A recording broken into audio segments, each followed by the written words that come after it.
怪獣8号は目下兵器化せずに戦力とする。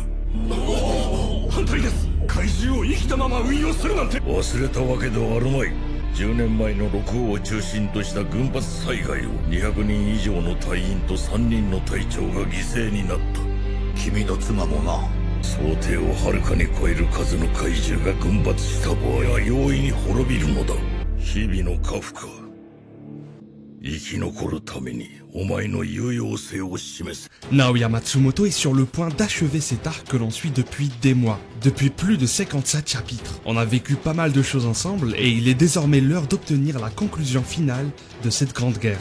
La fin de Mereki semble presque confirmée et de nombreuses questions se posent sur la suite. Ouais tout le monde, j'espère que vous allez bien. Je vous dois quelques explications au sujet de ma précédente review sur le chapitre 125, qui n'existe plus à l'heure actuelle sur la chaîne. Elle a été supprimée suite à un strike de la Shueisha. C'est un peu louche puisque d'habitude il s'attaque surtout aux leaks. Et vu que je propose ma review 1 jusqu'à 2 jours après la sortie officielle sur Manga Plus, tout devrait se passer normalement. Je l'ai donc réuploadé sur ma chaîne secondaire qui sert justement à héberger les vidéos supprimées de la principale.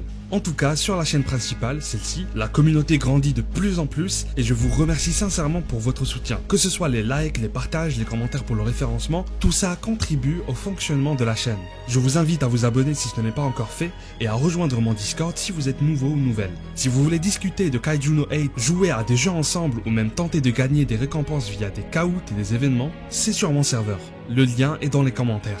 On attaque donc la revue du chapitre 126 avec un style un peu différent. Je vais essayer de montrer les images du chapitre autrement. Allez, c'est parti.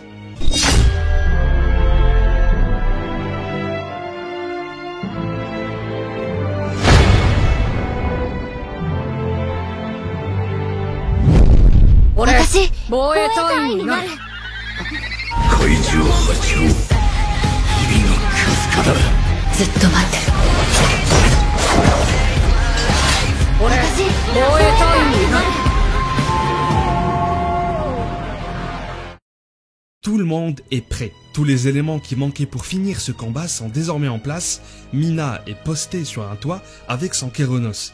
Kikoru se tient à côté de Mereki et Kafka attend l'occasion idéale pour frapper le noyau. Toute une série d'attaques faisait partie d'un plan bien organisé où chaque membre de la défense a un rôle précis à jouer avant de transmettre le flambeau au suivant. Pour vous dire à quel point tout était bien orchestré, la tête de Mereki résume parfaitement ce qu'il allait se prendre. Il était choqué. Mais il ne s'est pas laissé faire, il nous a offert, et peut-être pour la dernière fois, une démonstration de puissance. Le kaiju le plus fort et le plus craint de l'histoire arrive à rivaliser face à un tir du Kéronos. Une double page magnifique qui vient d'illustrer cela et qui dégage une aura exceptionnelle. Mina finit par atteindre ses limites, c'est alors à Kikoru d'entrer en scène pour porter un ultime coup au kaiju, on espère. Elle pense à ses origines, à son passé, au pourquoi de son combat, tout en évoquant son père pour lui rendre un dernier hommage. Cela lui permet de booster son potentiel de combat qui, je le rappelle, avait chuté de plus de 30% à cause de l'utilisation excessive du pouvoir de la rétine. Elle parvient ainsi à remonter jusqu'à 93%. Une case très touchante accompagne ce moment. Naoya assure en ajoutant ses touches d'émotion. L'intervention de la mère de Kikoru. Cette dernière parvient à frapper la tête de Mereki avec son arme AX, ce qui permet ensuite à Mina de l'exploser complètement. Mina qui a également réussi à maintenir le tir, c'est la première fois qu'on voyait ça, mais ce n'est pas encore fini. La dernière étape consiste à neutraliser le noyau, et c'est Kafka qui doit s'en charger. Il est le dernier espoir de cette attaque, il balance un coup de poing qui rappelle fortement celui de Gon, un bon Jankenpon.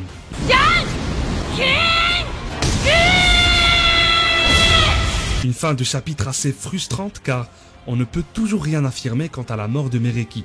Tout peut encore arriver, les autres kaiju sont toujours en vie normalement, à moins qu'ils disparaissent après leur boss. Mais c'est peu probable, car dans ce cas, le mangaka les aurait fait revenir pour rien, et en plus ils auraient été encore plus forts.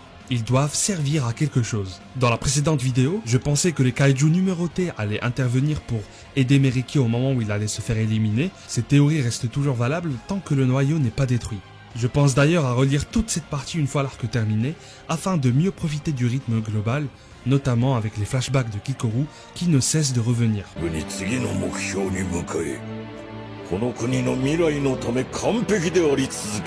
死んだ母親のためにもな。 On a aussi eu Isao Shinomiya qui souriait pour la dernière fois, une sorte de libération symbolique en parallèle avec son corps toujours emprisonné dans le Kaiju 9.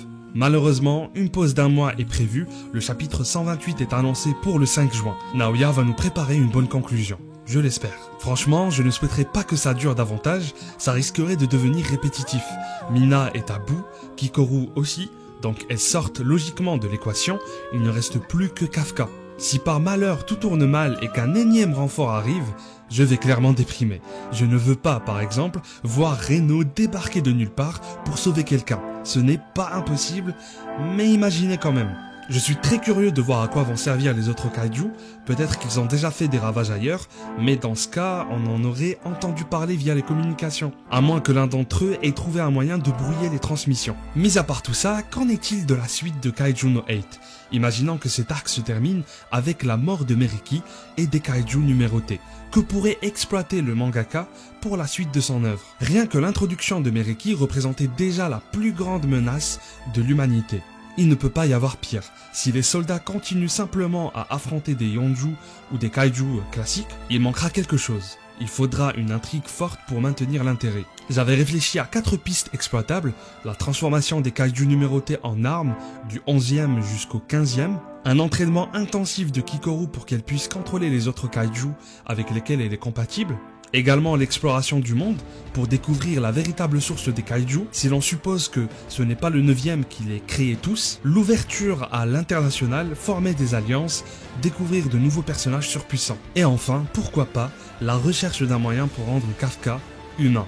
Même si l'ancêtre lui avait dit que c'était trop tard. Mais peut-être qu'il reste une lueur d'espoir. On pourrait aussi voir les commandants s'adapter à d'autres types d'armes kaiju. Faites-moi part de vos avis en commentaire. Je pense qu'on devrait aussi avoir d'autres flashbacks sur Meriki, histoire d'avoir des réponses sur la genèse des kaiju. J'espère toujours avoir une mort marquante en cette fin d'arc, mais plus que tout, j'espère vraiment que ce ne sera pas la fin de l'aventure. Je veux un Naoya Matsumoto qui connaît déjà les grandes lignes de la suite et qui a prévu de belles choses pour nous. Abonnez-vous pour ne rien rater, une vidéo un petit peu courte avec le rythme de Naoya, et je pense qu'on a déjà fait tout le tour avec les précédentes vidéos, vous pouvez les revoir, mais d'autres sont prévues et sortiront en même temps que l'animé en juillet. Sinon, on se retrouve pour la revue du chapitre 127 en juin et le 21 mai pour du Chainsaw Man. C'est déjà sur mon planning. Merci pour votre soutien, prenez bien soin de vous et à la prochaine. 怪獣とはどこからともなく現れて人々を襲う恐ろしい巨大モンスターのことである。日本では怪獣の出現はもはや日常の一部となっている。若者である日々のカフカは防衛隊に所属して怪獣と戦うことを夢見ていたが、ある日謎の生物が彼の体に入り込む半怪獣という圧倒的な存在に変貌してしまう。そんな彼の新しいコードネームは怪獣エヌド8だ。先輩レビューで